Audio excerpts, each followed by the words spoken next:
ये दिलीप घोष के बारे में देखिए डिटेल आ रही है।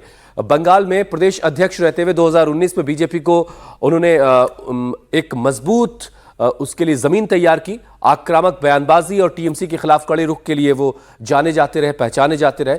खड़गपुर सदर सीट से 26,000 से ज्यादा वोटों के अंतर से उन्होंने जीत हासिल की थी। मौजूदा वक्त में मेंबर ऑफ पार्लियामेंट भी हैं और ये एक बड़े दावेदार के तौर पर दिलीप घोष का नाम भी इस दौड़ में शामिल है।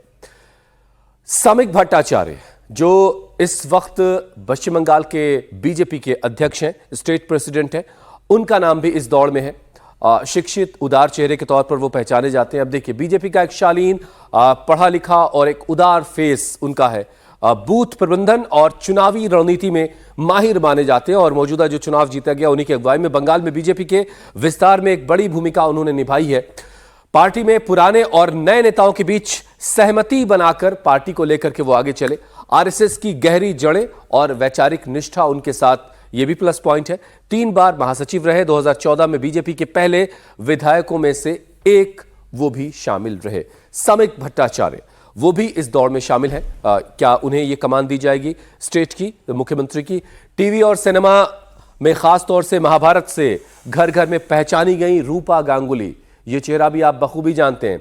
संदेश खाली सुरक्षा, महिला और महिला सशक्तिकरण पर काफी आवाज वो उठाती रही। बंगाल में महिला सुरक्षा को लेकर के उनकी आवाजें हमने अक्सर सुनी।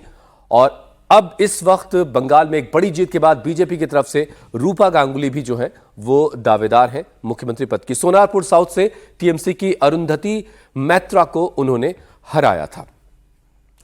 इसके अलावा पार्टी के प्रति निष्ठा, कोई बड़ा फैक्शनल विवाद भी उनके साथ नहीं है, यानी एक साफ सुथरी छवि उनकी है। शहरी और ग्रामीण दोनों इलाकों के मतदाताओं के साथ उनका अच्छा कनेक्ट है, यह भी बताया जाता है। एक और नाम है अग्निमित्रा पॉल। क्या अग्निमित्रा पॉल को यह मौका मिल सकता है सूबे को लीड करने का? पेशे से फैशन डिजाइनर हैं, बेबाक नेताओं में से जानी जाती हैं। ममता बनर्जी के महिला वोट बैंक में अच्छी खासी सेंध लगाई है, उसमें एक अच्छा खासा तोड़ उन्होंने किया, ऐसा माना जाता है अग्निमित्रा पॉल के लिए।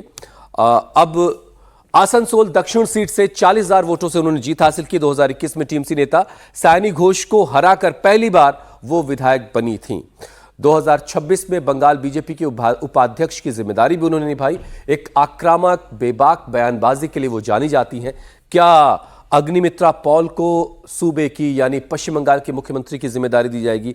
ये सारे सवाल अभी पश्चिम बंगाल की फिजाओं में हैं, लेकिन सबसे पहला नाम जो है वो शुभेंदु अधिकारी का ही लिया जा रहा है। शुभेंदु वो शख्सियत है जिन्होंने ममता बनर्जी को इस बार भवानीपुर से हरा करके एक बड़ी शिकस्त उनको दी है और बीजेपी ने बम्पर जीत इस बार हासिल की है। शुभेंदु अधिकारी का ही नाम सबसे आगे इस दौड़ में चल रहा है। विकसित भारत के निर्माण का एक और महत्वपूर्ण पिलर भारत की नारी शक्ति है।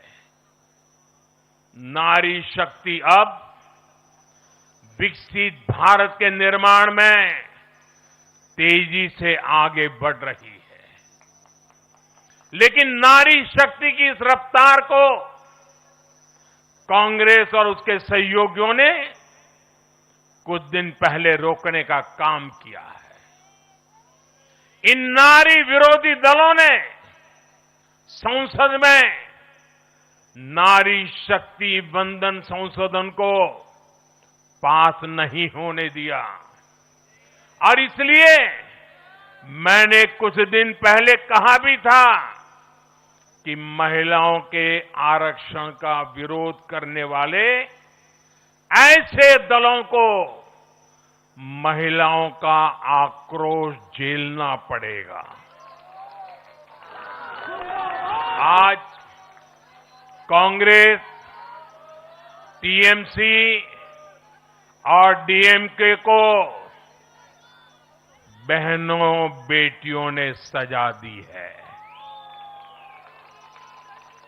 केरलम में लेफ्ट के 10 सालों के कुशासन का फायदा कांग्रेस को जरूर मिला है, लेकिन मुझे विश्वास है केरलम की बहनें भी अगले चुनावों में कांग्रेस को जरूर सबक सिखाएगी।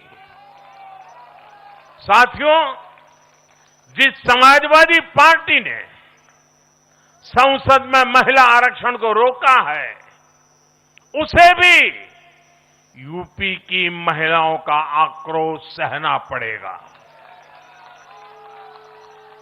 महिला विरोधी समाजवादी पार्टी कुछ भी करके अपने पाप को कभी धुल नहीं पाएगी।